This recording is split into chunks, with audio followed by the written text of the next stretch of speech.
Now they start drinking the same Kool-Aid that their friends have gotten drunk on. File for your brother, you file for your niece, you file for your nephew. You take them out of the struggle, you take them out of the suffering, depression, persecution, with the anticipation of them want to pursue better now, to live in your house cost-free. You go to work and come back, then eat off every food in the fridge, eat off every food in the cupboard. Some of them eat the dog food too. Them no want work. They come home, they in your house, them a smoke, them a drink, they no want work. While you know outside the clean toilets, the mop floors, the housekeeper, janitor, Walmart, Burger King, they try to make two ends meet, not getting no help from the government. Same lazy relatives them in your house, don't want to work. And then all of a sudden them say, boy, you know, say, me nah do this, auntie, me nah do this. Now you were working to send the money back home to take care of them. But when you file for them and bring them in the United States or Canada or wherever that you are, they don't want to do that job. They tell that they not do it. And some of them, they sit down in your house for 1 year, 2 year, 3 year, nah work. They run down your house, they heat out your food and everything, and nah work. Run them out. Hello guys, welcome back to the channel. Welcome back to Manix Robinson TV. And we are back at it again. Say good morning, Pops. You alright? Yeah. Wait, waiting on the bus to say hi. I say, the bus. Yeah, kiss to the bus. Good morning, man. Give the bus a thumbs up. Alright. So guys, how are you doing today? Thanks for tuning in one more time to the channel. If this is your first time tuning in, like, subscribe, hit that post notification bell. That whenever I drop a video, they won't do what? Miss it. Which way? You go that way? So guys, this is what we're gonna be talking about this morning. Will I be able to retire on government welfare or social security in the United States? There's a lot of us that have leave our country and now reside in these so-called first world countries, and some of us doing great, some of us doing excellent, some of us doing not so bad, some of us not doing so good, and some of us are being held up together by government subsidies or entitlement programs. And the question is left to ask, will we be able to retire in these countries on entitlement programs? And when I say entitlement programs, I'm talking about Section 8, food stamp or welfare or those type of stuff. We have a lot of immigrants that when they come to America, you know, some get attached to those type of programs. You have a lot of people, whether it's by choice, whether it's by their own choice, or whether by lack of education or lack of pursuing their goals, get caught up in these programs. Now, there are programs that are there that were set up by the government to have a safety net for individuals. But this is it, guys. This is a question where I'd be to ask myself, you know, and a lot of people may find it offensive. Ooh, Papa. You alright, Pops? You good? And a lot of people may find it offensive and think that, oh, Manix, you don't like people that live in Section 8 and live on welfare and live on entitlement programs. No, but don't take it in that sense, guys. What I'm trying to say is this. When we reach the retirement age, is it better to go back to our country? Or is it better to live in this country and government assistance? Which is better? Would you rather go back to your country where you were born and grow? Or would you rather stay in the country living on help and all of that stuff? No. A lot of people may look at it differently and say, okay, it's better to do this, man. It's because, you know, where I'm from, I can go back there and my country is this and my country is that. So government assistance is like being rich comparing to they go back to their country. So, as I said, a lot of people may look at it differently, a lot of people may interpret differently, but don't take it as if I'm trying to bash anybody or trying to donkey-ass anybody. It's just a question where a lot of us gonna have to ask, because, you know, some of us, we leave our country and we come to these countries saying that we're gonna work hard. You good? All right, that's wonderful.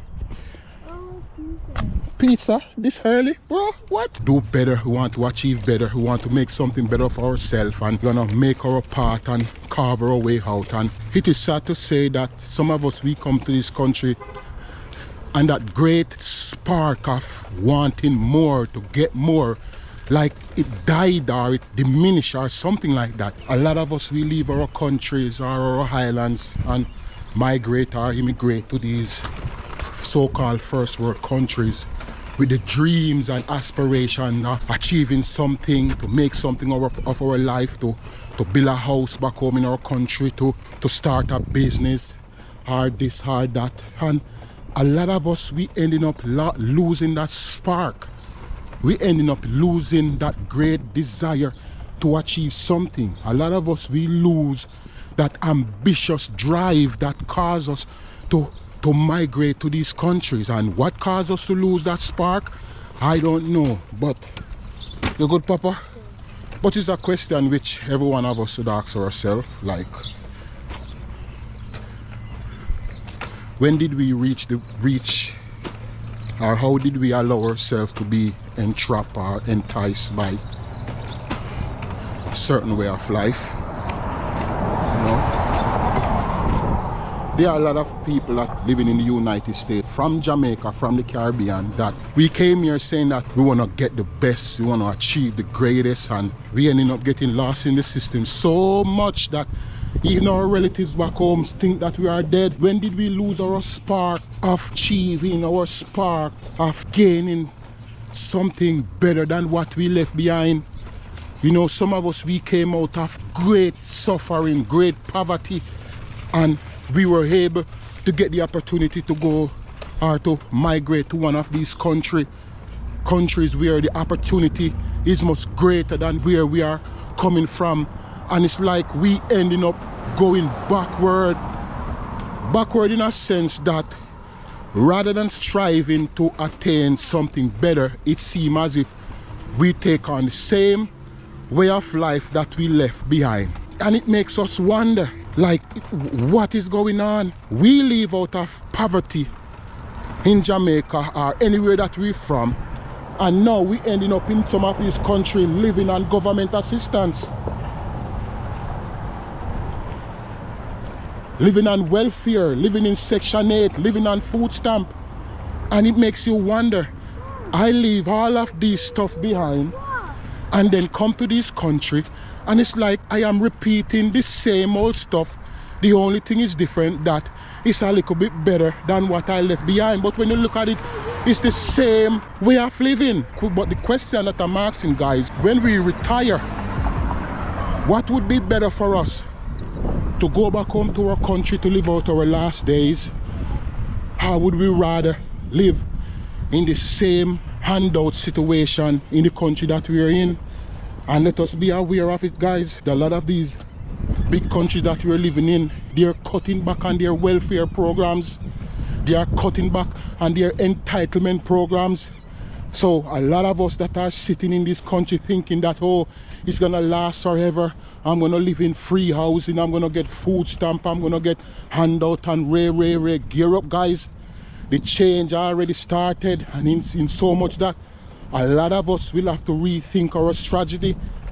Whether we want to believe it or not, a lot of us gonna have to go back home to our countries.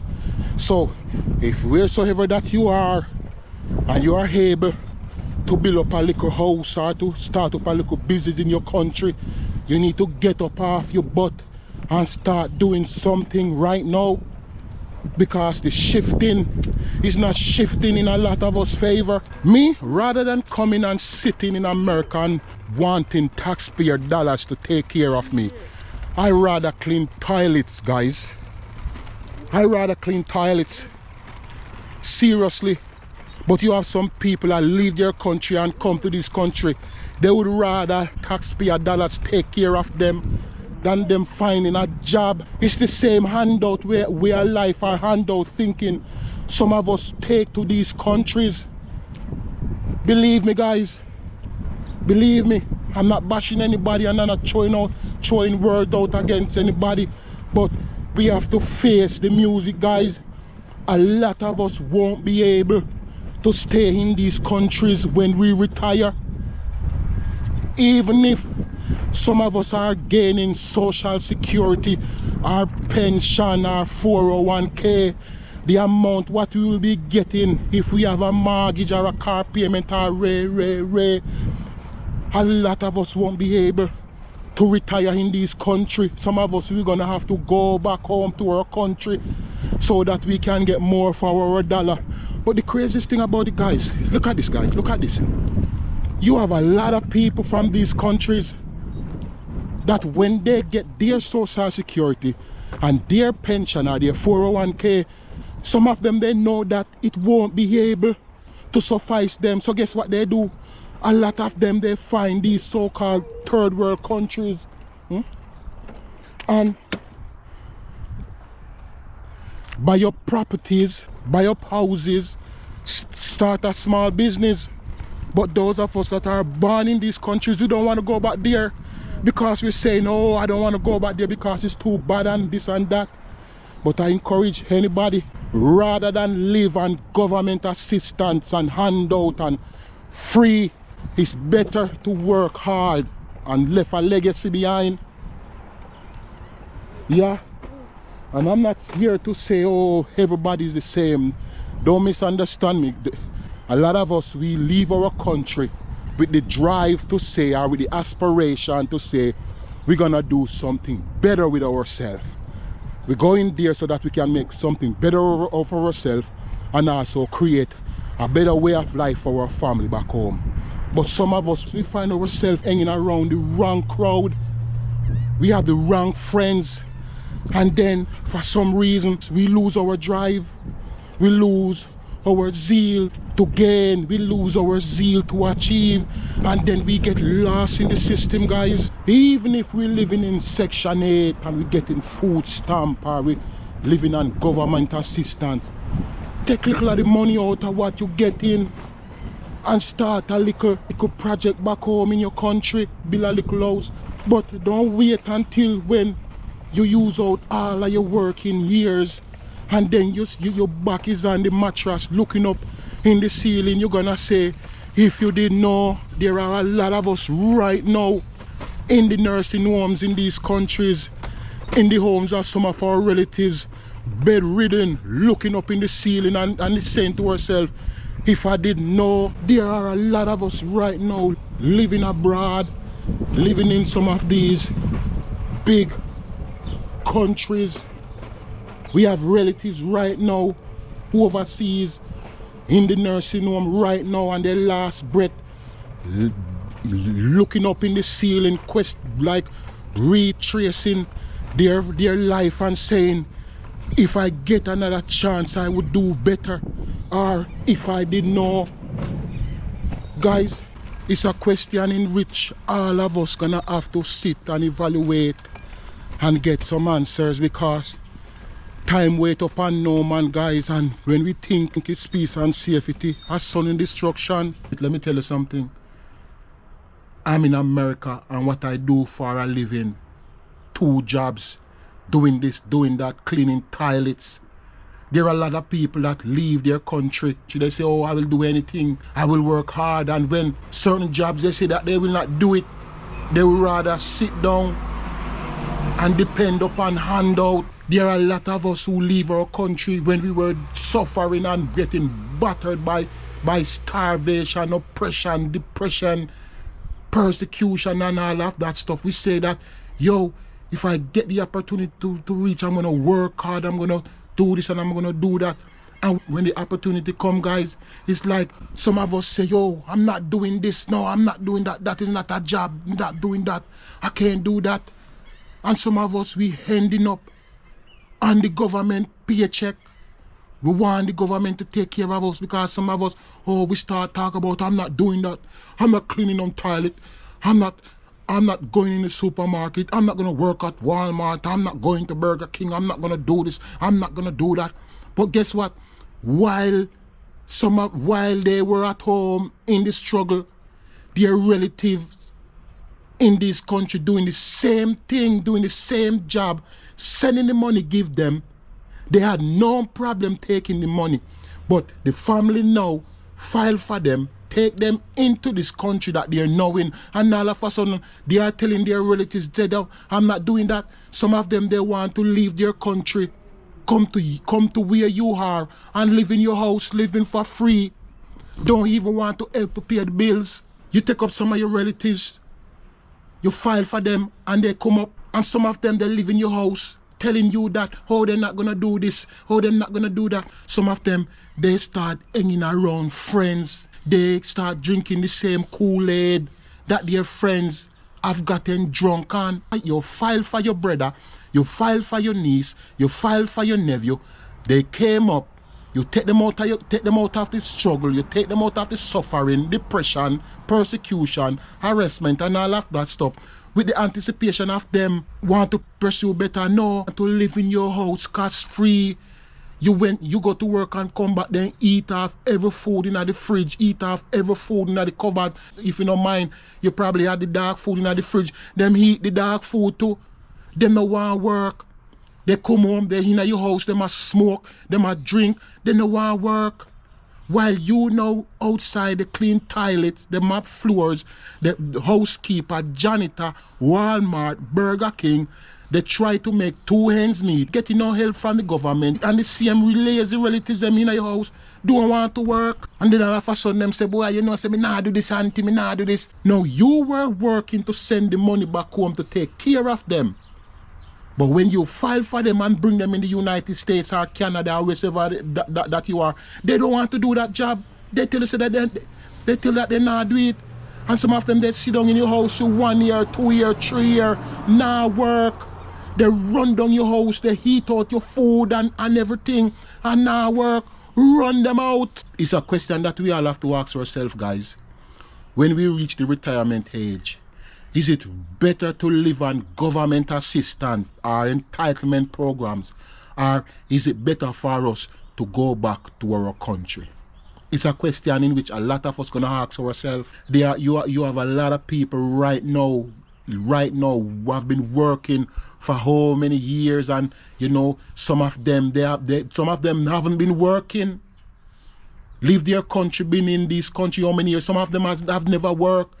They find all the loopholes in the system where they don't work, they don't contribute nothing to society, they don't pay their taxes, and when they reach the age, some of them they end up in nursing home and they're bedridden, looking up at the ceiling and saying, if I can get another, if I could do it all over again. Your family give you the opportunity for you to come to one of these countries, even though you may not want to do the jobs what your family did to take you out of your country.